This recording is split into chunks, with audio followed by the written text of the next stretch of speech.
Olá, boa noite. Sob as orientações do professor Canadas, falaremos nesse trabalho um pouco sobre a vida e ilustraremos uma das obras de Myrna Pinsky. Logo na sequência, nossa análise sobre o livro.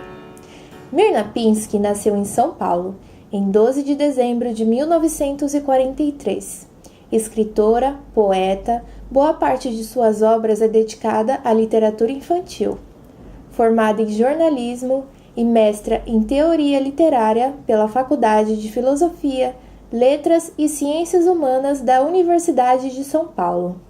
Myrna também trabalhou como repórter e redatora em jornais e revistas.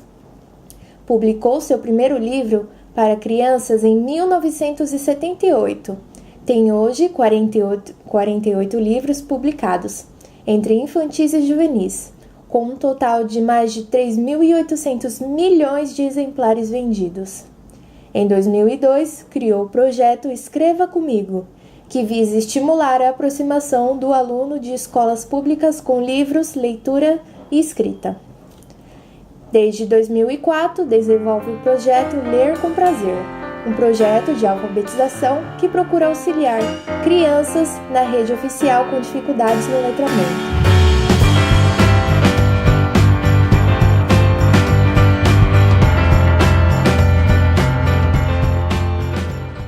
Quando Júlia nasceu, André já era grande, forte e bonito.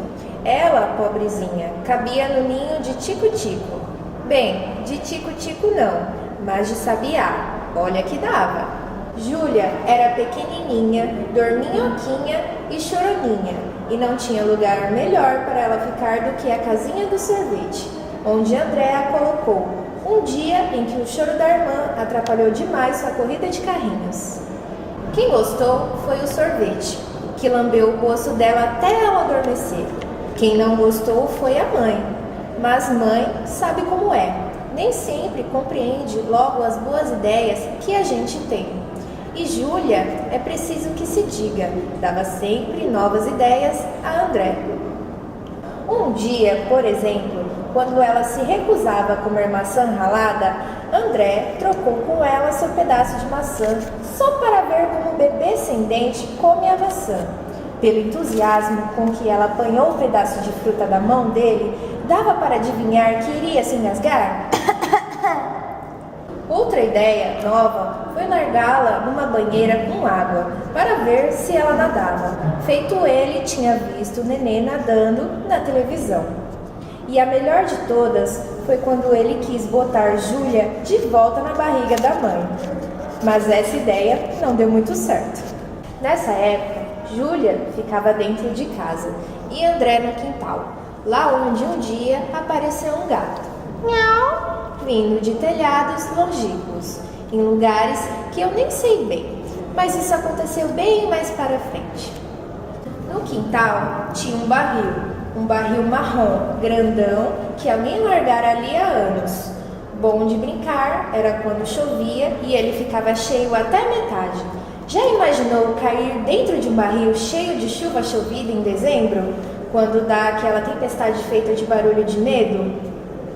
Era o que o André fazia, com seu barquinho de papel. Fechava os olhos bem apertados, aguçava os ouvidos e ficava ouvindo raio e trovão batendo nas paredes do barril. A água agitava-se de um lado para o outro, levando o André e o barquinho para o fundo. A correnteza era enorme. A muito custo, André conseguia impedir que o barquinho virasse.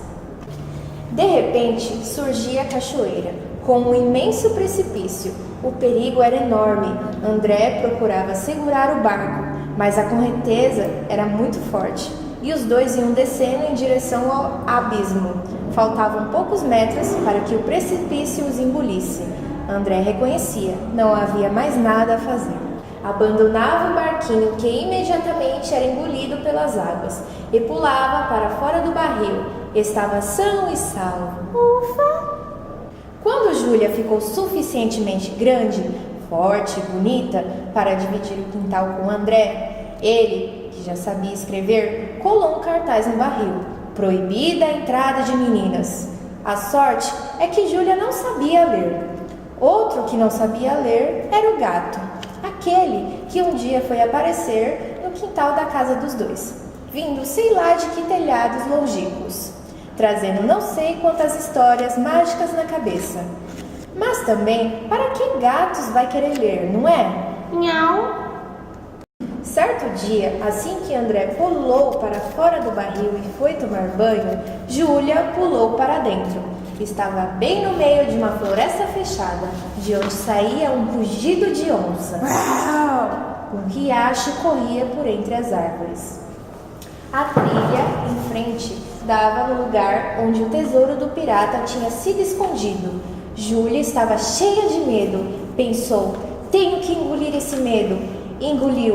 Engoliu, mas era só cuspe, porque medo estava agarradinho à sua cabeça e no coração que batia no tum-tum-tum danado. Mesmo assim, com medo, coração disparado e tudo, foi em frente. De repente, o rugido ficou mais forte. Era um animal enorme que se aproximava. Não havia tempo a perder. Dessa vez ela teria que abandonar o tesouro e se livrar do grande perigo que a ameaçava. Esticou os braços e disse uma palavra mágica que a fez voar. E imediatamente começou a subir entre as grandes árvores. Ainda não tinha 2 metros do chão quando a onça apareceu. Tarde demais para a onça. Júlia já tinha alcançado a borda do barril e pulado em segurança para a terra.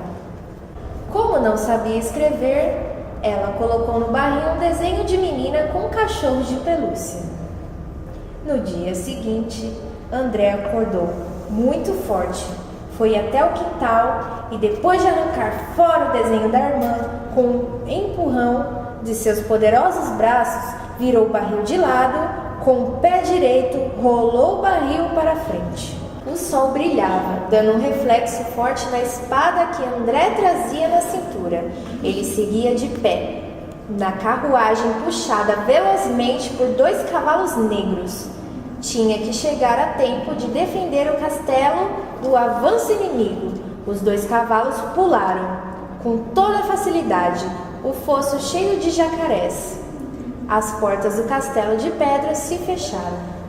André subiu até uma de suas torres e de lá flechava os inimigos. Durante certo tempo, as forças se equilibraram.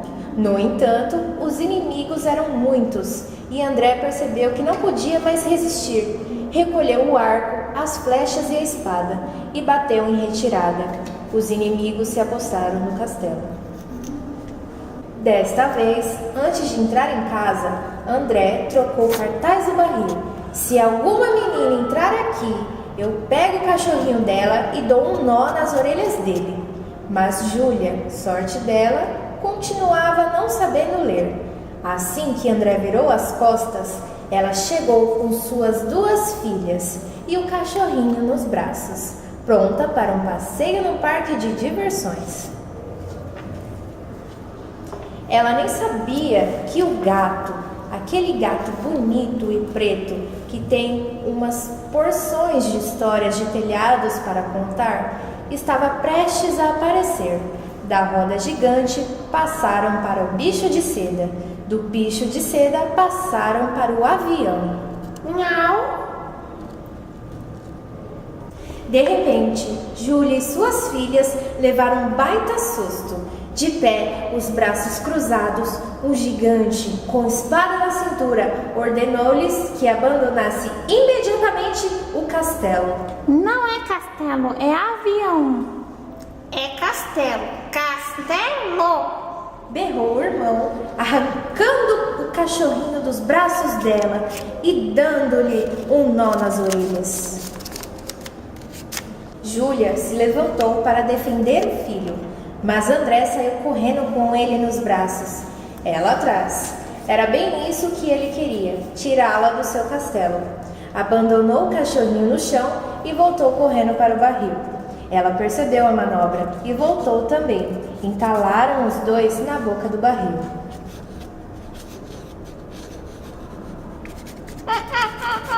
Os berros atraíram uma multidão. O pai, a mãe, o dono do bar, o carteiro, além da avó, do bisavô e da tataravó.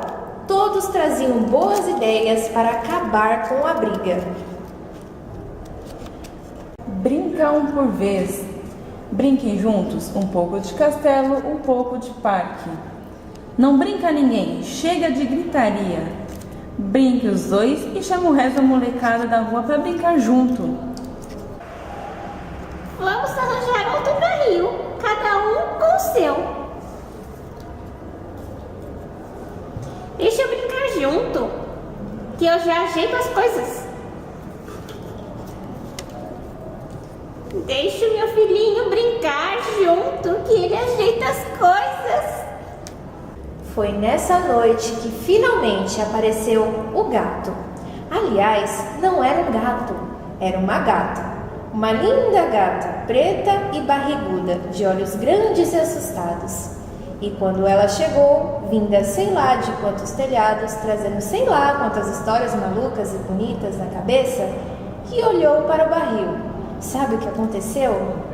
Aconteceu que ela também descobriu o que só André e Júlia sabiam, que o barril era mágico.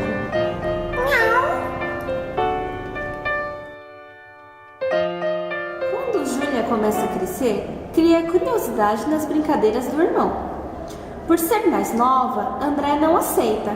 Cada um cria o que quiser dentro do barril, como aventuras, tempestades, florestas e castelos. No livro, Lina deixa um estilo de escrita com linguagem simples. Misturou a realidade com a fantasia que estão sempre lado a lado. As fantasias e as imaginações de André e Júlia pode ser comparada com as figuras personagens de Monteiro Lobato, do Sítio do Pica-Pau Amarelo, onde os personagens se divertem usando a própria imaginação, principalmente Emília, uma boneca de pano. O Barril é um literário infantil que mostra e incentiva as crianças a se divertirem usando apenas a imaginação.